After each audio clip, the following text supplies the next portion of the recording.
Welcome to day one of the U.S. Masters Swimming Spring Nationals here from Mesa, Arizona. I'm Rob Butcher, joined by Olympic gold medalist Misty Hyman.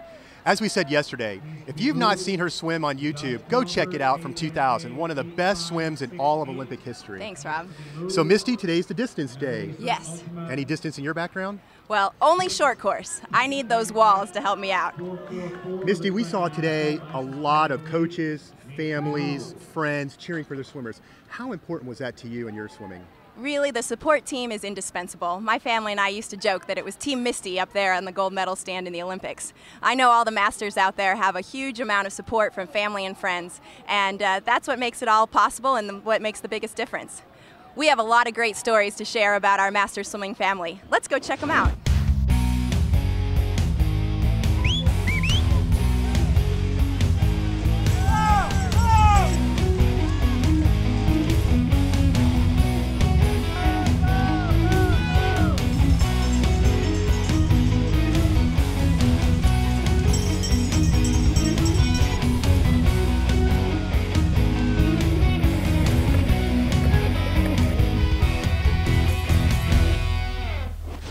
I left swimming when I was age 17, the end of my senior year of high school. And then you got a phone call this summer from one of your coaches, and what was the message? That maybe I should look into my eligibility for NCAA, since I left swimming when I was at George Mason, and so I did. I called, and she informed me that I had all 4 seasons of eligibility left, and I just couldn't believe it. It was very emotional for me. It was very overwhelming. When I got back into swimming, I felt like the first time in my adulthood I finally knew who I was, and all I was doing was going back to who I had always been. I'm a cancer specialist, and I do surgical oncology, and I can't help but start looking at the skin of people around and thinking, this person needs a biopsy or this guy doesn't need it. But the point is that swimming as it is a very, very safe sport. And there's a logo there that says Swim for Life, and I think we can make it even safer.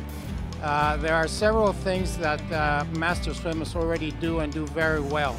They use a lot of sunblock, they cover themselves, they use parkas, they stay in the shade. When they're using sunblock, which I do strongly recommend, it has to be a sunblock that's at least above 15 SPF.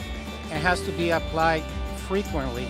By getting in the pool, it will wash off fairly quickly, so as soon as they get out, they need to apply it again.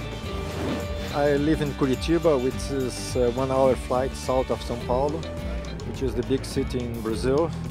I work with importing from China, hardware and tools, and I have a company in US to export to Brazil.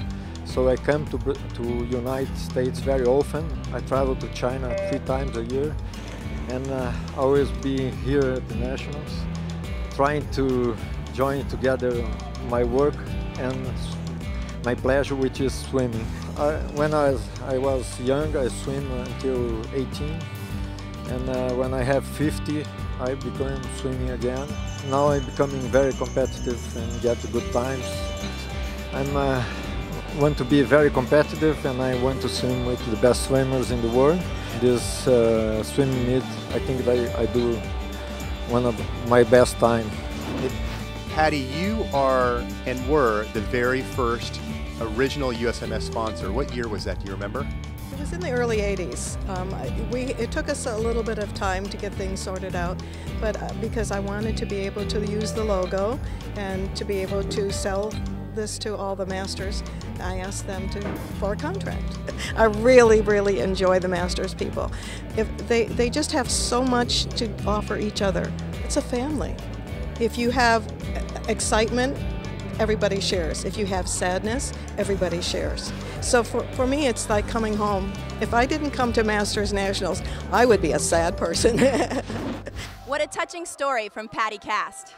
U.S. Masters Swimming really is a family. And we're going to see more of that as we go through this meet. Tomorrow we've got an exciting day, 400 IM, 50 butterfly, and 50 freestyle. A little bit of something for everyone. And I'm especially excited because my fellow Olympian and U.S. Masters swimming member Rowdy Gaines will be joining us both in the water and on deck to give us the updates. Looking forward to seeing everyone tomorrow.